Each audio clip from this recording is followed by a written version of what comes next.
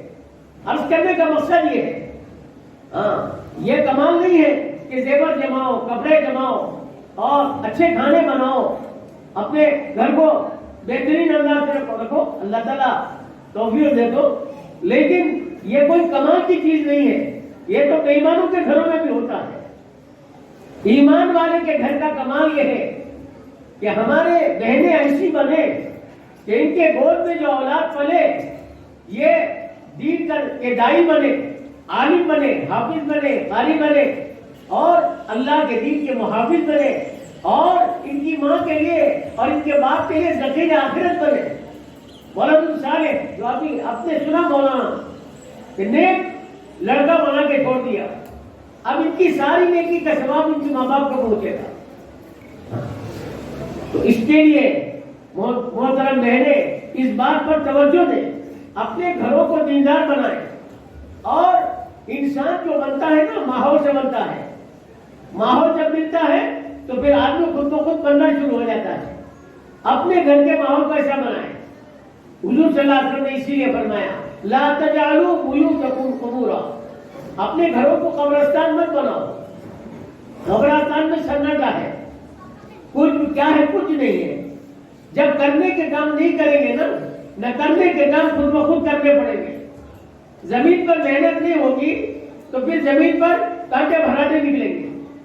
گھوگرو کے کانٹے جو کہتے ہیں، اس طرف سے بھی جاؤ اس میں چبن ہے، چبائیں گے وہ.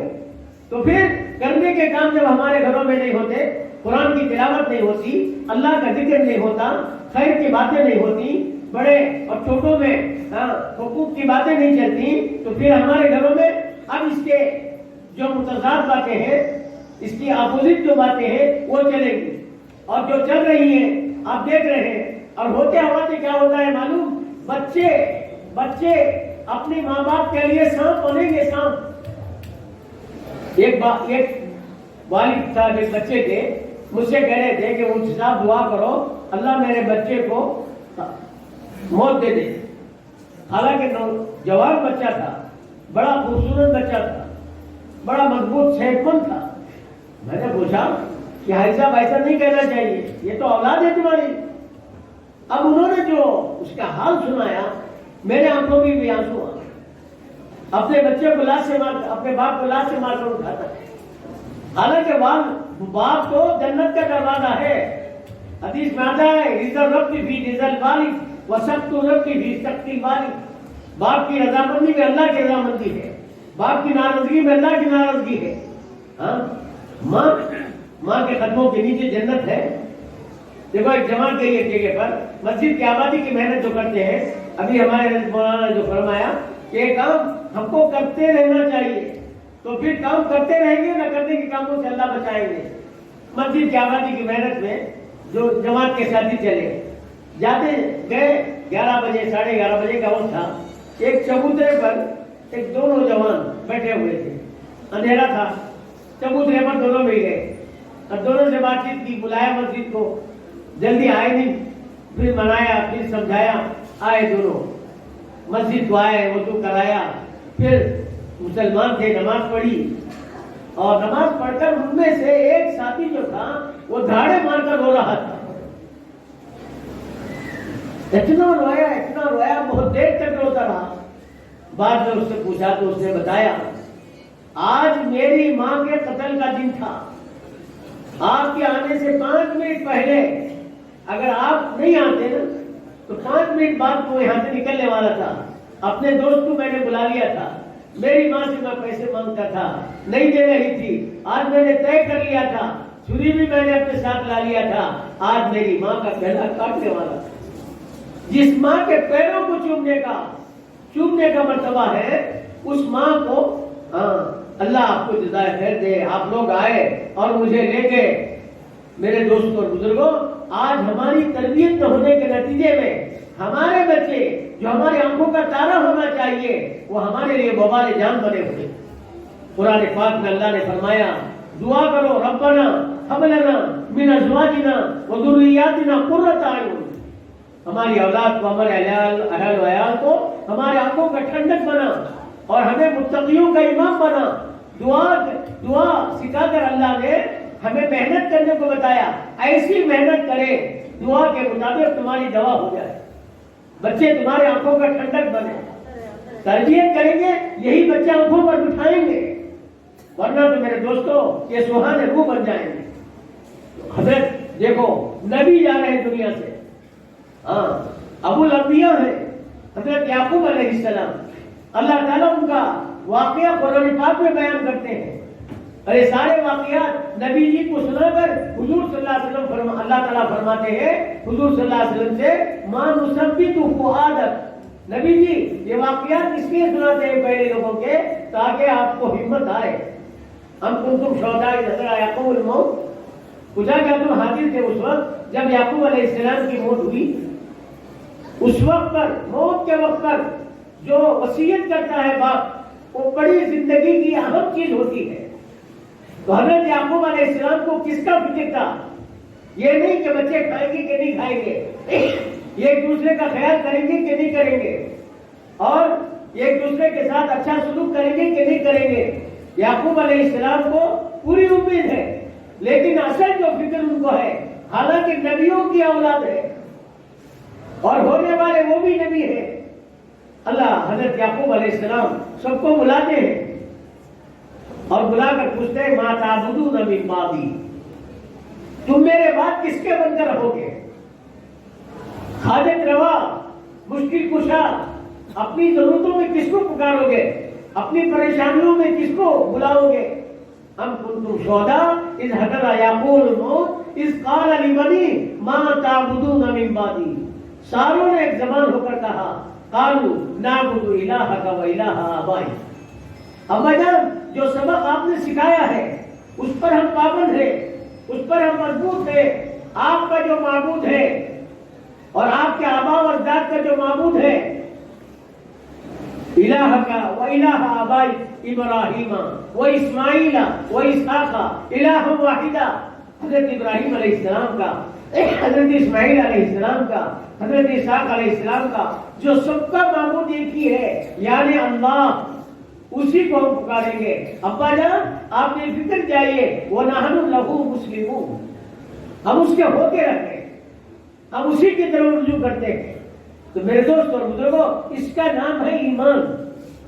حضرت یعقوب علیہ السلام نبیوں کے بیٹوں سے بولو کیا امید کی جا سکتی ہے, لیکن یعقوب علیہ السلام کو فکر ہے جس مقصد کے لیے میں آیا تھا اور میرے بچوں کو جس مقصد پر میں نے رکھا تھا, میرے بچوں سے ایک بات پھر سن لوں, میں تسلی کا جواب مل جائے, میں دنیا سے اطمینان کے ساتھ چلا جاؤں. الہ واحدہ ونحن لہ مسلمون. ابا جان آپ نے فکر چاہیے ہم اس کے بن کے رہے. میرے محترم بھائی اور دوستو, اللہ رب العزت نے ہم کو پیدا کیا ہے اور اللہ ہمارے ماں باپ کو جزائے خیر دے, کیسے بھی ماں باپ کیوں نہ ہو, ایمان والے گھر میں جب بچہ پیدا ہوتا ہے یا بچی پیدا ہوتی ہے دونوں کی فکر یہ ہوتی ہے میرے بچے کے کان میں اللہ کا نام ڈالو. سب سے پہلے نہ ماں اپنا نام ڈلواتی ہے نہ باپ اپنا نام ڈلواتا ہے, بلکہ دونوں مل کر اس کی فکر کرتے ہیں اس بچے کے کان میں اللہ کا نام ڈالا جائے, اور آگے بھول جاتے ہیں. ماں باپ بھی بھول جاتے ہیں اور بچے آگے بڑھ کر بچے بھی بھول جاتے ہیں. اس لیے کہ انسان کی فطرت ہے, انسان جس ماحول میں رہتا ہے میرے دوست اور بزرگوں اس ماحول کو اس پر اثر ہوتا ہے. اس لیے حضور پاک صلی اللہ علیہ وسلم نے تاکید فرمایا کہ اپنے دل کو بدلنے نہ دو. دل کا معنی ہی یہی ہے, دل عربی میں دل کو قلب کہتے ہیں, اور قلب کہتے ہیں بدلنے والی چیز کو. یہ جلدی بدل جاتا ہے ماحول سے متاثر ہو. اس لیے حضرت مولانا عمر صاحب رحمۃ اللہ علیہ ہمارے بڑے بزرگوں میں سے گزرے ہیں, ایک مرتبہ فرماتے تھے کسی کو سمجھانے کے لیے منطقیانہ فلسفیانہ دلائل بھی دے دو, ہو سکتا ہے دلائل کے زور سے اس کا دماغ خاموش ہو جائے, لیکن دل خاموش نہیں ہوتا آسانی سے. دل کے خاموش کرنے کے لیے ماحول کی ضرورت ہے. اللہ والوں کے ماحول میں ہمارے مدارس کے اندر دارالمقامہ کے ساتھ کیوں رکھا جاتا ہے, یہ سلسلہ کیوں چلایا گیا؟ ہمارے مدارس میں طلبہ آئے اور مدرسے میں قیام کرے. یہاں ماحول ہوتا ہے علمی ماحول، تربیتی ماحول، اخلاقی ماحول، نمازی ماحول، چھوٹے بڑوں کے ادب کا ماحول. اب اس ماحول میں رہیں گے. ایک تو ان کی پڑھائی ہو رہی ہے، کان سے سن رہے ہیں اور زبان سے پڑھ رہے ہیں، لیکن یہ ساری چیزوں کو دیکھ کر سن کر ان کے دل پر اثر پڑتا ہے. اور اس ماحول سے جو طلبہ صحیح فائدہ اٹھاتے ہیں اور اس ماحول پر پوری طرح پابندی کے ساتھ رہتے ہیں، خدا پاک کی قسم وہ آگے چل کر بہت کچھ فائدہ اٹھاتے ہیں. ہمارے بڑے بزرگوں میں سے بڑے بڑے واقعات ہیں کہ جب مدرسے میں داخل ہو گئے تو انہوں نے تو سلسلہ ہی اپنا باہر کا بند کر دیا. ایک ڈبہ رکھ لیا کہ جو خطوط آتے تھے اس میں ڈالتے جاتے تھے، جمع کرتے جاتے تھے، نہ پڑھتے تھے نہ پڑھاتے تھے. یہاں تک کہ سال بھر کے بعد اب اس کو اٹھایا. اب اس میں خوشی کی خبر تھی وہ گزر گئی، غم کی خبر تھی وہ گزر گئی. اب ایک سو ہو کر لب بندو گوش بندو ہوش بند گر نبی نے اسی لیے حق بند مسلم اپنے آپ کو ایک سو ہو کر اس تعلیم میں لگنا. اسی لیے حدیث سے فرمایا گیا کہ جب تک اب پورا کل تم علم کے لیے نہ دے دو، علم تمہیں بعد میں نہیں دے گا. یہ علم ہے، نبوت والا علم ہے. حضور پاک صلی اللہ علیہ وسلم اصل اس کے معلم ہے، واسطہ بالواسطہ یہ علم ہم تک پہنچا ہے. میرے دوست اور بزرگوں، اس علم کو اس کے حق کے ساتھ لینا. اس کا حق کیا ہے؟ اس کا حق ادب ہے، اس کا حق اپنا وقت پورا دینا ہے، اس کا حق استادوں کا ادب ہے، اس کا حق کتابوں کا ادب ہے، اس کا حق درگاہوں کا ادب ہے. با ادب با نصیب، بے ادب بے نصیب. تو علم جو ہے ادب کو چاہتا ہے. یہ نبوت والا علم ہے، بلکہ یہ علم حق جل مجدہ کی ذات اقدس سے ملا ہوا علم ہے. حضور صلی اللہ علیہ وسلم نے فرمایا مثل ما بعثنی اللہ من العلم والہدى کمثل الغیث. جو علم ہے اللہ کی طرف سے، جو ہدایت یعنی ایمان اللہ کی طرف سے میں لے کر آیا، اس کی مثال بارش کی طرح ہے. بارش برستی جاتی ہے اور بارش کے ہر ایک کو ضرورت ہے. تو میرے بھائی اور دوستو، یہ علم حق جل مجدہ کی ذات اقدس سے نکلا ہوا علم ہے. یہ سارے ہمارے علوم جو ہے جو مدارس میں دیے جاتے ہیں، درس نظامی میں علم لغت ہو، علم فقہ ہو، علم اصول ہو، علم بیان، علم بدیع، جتنے بھی یہ سارے جزئی علوم، ان ساروں کا جو ماخذ ہے، ان کا ماخذ قرآن حکیم. اور اللہ کے رسول صلی اللہ علیہ وسلم نے فرمایا تبرک بالقرآن فإنہ کلام اللہ وخرج منہ. تو کتنا یہ معزز علم ہے، اس کا کتنا احترام ہونا چاہیے. اب دوسرے جو اصلی علوم پڑھائے جاتے ہیں، یہ اس لیے پڑھائے جاتے ہیں تاکہ دنیا میں ہم کو جینا ہے. اور دنیا کی یہ ساری معلومات اور دنیا کے حساب و کتاب اور دنیا کے تجربات یہ بھی ضروری ہے، لیکن جب تک علوم دینیہ کے ساتھ یہ اصلی علوم نہ ہو تو پھر اصلی علوم ہو سکتا ہے انسان کے لیے دوسری راہ پر لے جائے. اس لیے مدارس کی تعلیم کے ساتھ اصلی علوم کو رکھا جاتا ہے. اور ہمارے جو بچے دوسرے اسکولوں میں پڑھتے ہیں، کالج میں پڑھتے ہیں، انکار نہیں ہے، کالج میں پڑھے، اسکولوں میں پڑھے اور اپنے کانوینٹوں میں پڑھے، لیکن یاد رکھیں محترم ماں اور بہنوں، اپنی اولاد کو سب سے پہلے اپنا جو گود پہلا مدرسہ ہے، اس گود سے ان کو اللہ اور اس کا رسول ملے، اور پھر اپنا مکتب جو مسجد کے اندر ہے یا کہیں بھی جو بچوں کے لیے مکتب ہے، اس مکتب میں ہمارے بچے اللہ کا نام لیں، اپنے آنکھوں سے اللہ کے کلام کو دیکھیں اور اپنی زبان سے اللہ اور اس کے نبی کے نام کو پڑھیں، اور پھر کچھ نہ کچھ ضروری باتیں اپنے دل و دماغ میں بٹھائیں، اور وہ جہاں بھی جائیں لیکن اس ذہنیت کے ساتھ جائیں گے. اللہ کی ذات امید ہے اللہ تعالیٰ ان کی حفاظت کرے گا. ورنہ تو آج کے جو حالات ہیں اور بالکل حالات آپ کے سامنے سنائے گئے میرے دوستو، ہمارے بچے ایک تو یہ ہے کہ پہلے زمانے میں وہ کوئی مرتد تھا، کوئی بے ایمان تھا اور بے ایمان کے پیٹ میں پیدا ہوا، وہ بھی بے ایمان بنا. اتنی افسوس کی چیز ہے، لیکن اتنا افسوس نہیں ہے کہ ایمان والے کے پیٹ میں پیدا ہو کر کوئی بے ایمان بن جائے. کل مولود یولد علی الفطرہ، ہر بچہ جو پیدا ہوتا ہے اپنی فطرت پر پیدا ہوتا ہے. بعض روایت میں بیان فطرت الاسلام، اسلامی فطرت پر پیدا ہوتا ہے. لیکن ماں باپ یہودی ہے تو یہودی بنا دیا، ماں باپ نصرانی ہے تو نصرانی بنا دیا. ماں باپ مجوسی ہے تو مجوسی بنا دیا.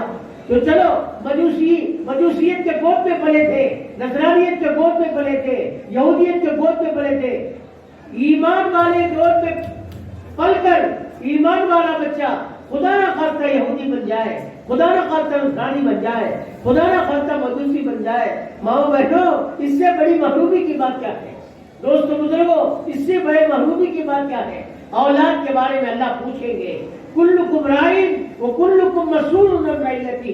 ہر ایک سے سوال ہوگا اپنے ماتحت والے کے بارے میں. سب سے پہلے ماتحتی میں ہماری اولاد ہے. حضرت یعقوب علیہ السلام نے اسی لیے ایک پورا تسلی پا کر دنیا سے چلے. ان کو پورا یقین تھا تربیت نبی کی تھی اور طبیعت نبی کی اولاد کی تھی, پھر بھی یہ پورا مطمئن ہو کر جانا چاہتے ہیں. کس کے تم بن کے رہو گے؟ نعبد الہ کا و الہ آبائی. تو جب بچوں نے یوں کہا ابا جان آپ کے معبود کے, آپ کے آبا و اجداد کے معبود کے, تو حضرت ابراہیم علیہ السلام مطمئن دنیا سے گئے. میرے دوستو, ہمارے لیے بہت ضروری ہے کہ ہماری اولاد کو ہم نیک بنائیں اور انہیں دینی تعلیم سے آراستہ کریں. ایسے بتائیں, دیکھو تعلیم دینا تو ہماری ذمہ داری تھی, قرآن پڑھانا تو ماں باپ کی ذمہ داری تھی, اور بچوں کو دین دینا ماں باپ کی ذمہ داری تھی. اب تو اللہ تعالیٰ نے ہم پر سے بوجھ ہلکا کر دیا ان مدارس کے ذریعے. مدارس والے کہتے ہیں کہ چلو تمہارے بچے کو بھیج دو, ہم اس کی حفاظت کریں گے, اس کے علم کی, اس کے اخلاق کی, اس کے جان کی اور اس کی صحت کی بھی حفاظت کریں گے, کپڑا بھی پہنائیں گے, کھانا بھی دیں گے اور انہیں تعلیم بھی دیں گے, ان کی تربیت بھی کریں. جو کام ہم کو کرنا تھا مدارس والے یہ بوجھ اپنے ذمے لے رہے ہیں. کیا قیامت میں اللہ نہیں پوچھیں گے؟ کیا مدارس تو تھے اور تم سے کہا گیا تھا یہ بوجھ ہمارے حوالے کرو اور تم نے اتنا بھی نہیں کیا؟ میرے دوستوں بزرگوں, دنیا گزر جائے گی, دنیا کا حال گزر جائے گا, لیکن قیامت میں ہم سب کو اللہ کے سامنے کھڑا ہونا ہے. ہاں, کل نفس بما کسبت رہنا, ہر انسان کو اپنے کیے کا بدلہ چکتا کرنا ہے. اللہ تعالیٰ ہم سب کو توفیق عطا فرمائے, ہم اس مدارس کی قدر کریں اور تعلیم دین سے اور تربیت نبوی سے ہم اپنے بچوں کو آراستہ کریں. یہ ہمارا دارالعلوم صدیقیہ بڑا دارالعلوم نام بھی علم کا گھر ہے, اور ساتھ صدیقیہ حضرت ابوبکر صدیق کی طرف نسبت ہے. اللہ اکبر. صدیق اکبر کا وہ جگر تھا اور ان کا ایک بنولا تھا کہ جس کی بنا پر صحابہ کرام جو بکھرے رہے تھے, صحابہ کرام کی شیرازے کو جمع کیا اور صدیق اکبر نے صحابہ کرام کو اس فکر پر اٹھایا اور سارے صحابہ میرے دوستوں پھر آگے صدیق اکبر کی بات پر. اور پھر یہ دین جو گزر رہا تھا, کچھ مرتد ہو رہے تھے اور کچھ زکات کے منکر ہو رہے تھے اور کچھ منتشر کیفیت پیدا ہو گئی تھی. ہرقل روم 2 لاکھ فوج لے کر نکل گیا تھا, لیکن صدیق اکبر کی فکر پر اللہ تعالیٰ نے پھر کیا کر دیا. آج ایسی صدیق کی فکروں کی ضرورت ہے, صدیق کی فکروں کی ضرورت ہے. اپنی جان کو اپنے ہتھیلی میں رکھ کر اللہ کے دین کی محنت کرنا. میرے دوستو, حالات سے گھبرانا بھی نہیں, اس لیے کہ حالات یہ چھوٹ کا پیڑ ہے اللہ کے سامنے. دیکھو سورج گرہن ہو گیا, نماز پڑھی, دور کر دیا, اور ہوا آندھی تیز چلی, 2 رکعت نماز پڑھی صحابہ نے, دور کر دیا. ارے مردہ بیٹے کو حضرت ایک صحابی عورت نے دعا اللہ سے مانگ کر اس کو زندہ کر دیا. میرے محترم بھائیوں, اللہ کے لیے کیا کچھ مشکل ہے؟ اس کے لیے یقین کی کمی ہے. اس لیے اپنے سارے حالات میں جمیں اور اللہ سے مانگے اور اپنی اولاد کی تربیت اور اپنی تربیت راہ خدا میں نکلیں گے. کتنا بہترین راستہ ہے, اہل اللہ کی صحبت میں رہیں گے, کتنا اچھا ماحول ہے, اور اپنی اولاد کو مدارس میں بھیجیں. اور یہ دارالعلوم صدیقیہ ہے اور اس سے اپنے اولاد کو جوڑیں. اللہ مجھے بھی توفیق عطا فرمائے, آپ کو بھی توفیق عطا فرمائے. میں ان منتشر کلمات کے ساتھ میں اپنی بات کو ختم کرتا ہوں. وآخر دعوانا الحمدللہ. محمد وبارک وسلم. ربنا آتنا في الدنيا حسنة وفي الآخرة حسنة وقنا عذاب النار. اللهم علما نافعا وعملا متقبلا طيبا وشفاء من كل داء. اللهم شرفنا بالتقوى وجملنا بالعافية وارزقنا الجنة يا رب العالمين. ربنا هب لنا من أزواجنا وذرياتنا قرة أعين واجعلنا للمتقين إماما. اے اللہ ہمارے گناہوں کو معاف فرما، اے اللہ ہمارے خطاؤں سے درگزر فرما، اے اللہ جس مقصد کے لیے ہمارا آنا ہوا اس مقصد میں اے اللہ ہم سب کو ہر ایمان والے کو بھرپور کامیابی نصیب فرما، اے اللہ علوم دنیا سے ہر ایمان والے گھر کو منور فرما، تربیت نبویہ سے ہر ایمان والے گھر کو مزین فرما، اے اللہ تو ہم سب سے راضی ہو جا، ہمارے ان بزرگوں کی کہی ہوئی باتوں کو ہمیں اے اللہ جو ہم نے سنا ہے جو ہم سے کہی گئی ہیں اے اللہ ان سب باتوں پر ہم سب کو عمل کی توفیق عطا فرما، ہمارا خاتمہ کامل ایمان کے حالت میں وفقت فرما، ہماری دعاؤں کو قبول فرما، اس مدرسے کو داخل قیامت جاری اور ساری فرما، اے اللہ اس کی ضروریات کا اپنے کرم سے تکفل فرما، اے اللہ پڑھنے پڑھانے والوں کو اے اللہ الہیت اور خلوص سے مالا مال فرما، اے اللہ تو ہماری ان دعاؤں کو اپنے کرم سے قبول فرما، سبحان ربک رب العزت عما یصفون وسلام علی المرسلین والحمد للہ رب العالمین۔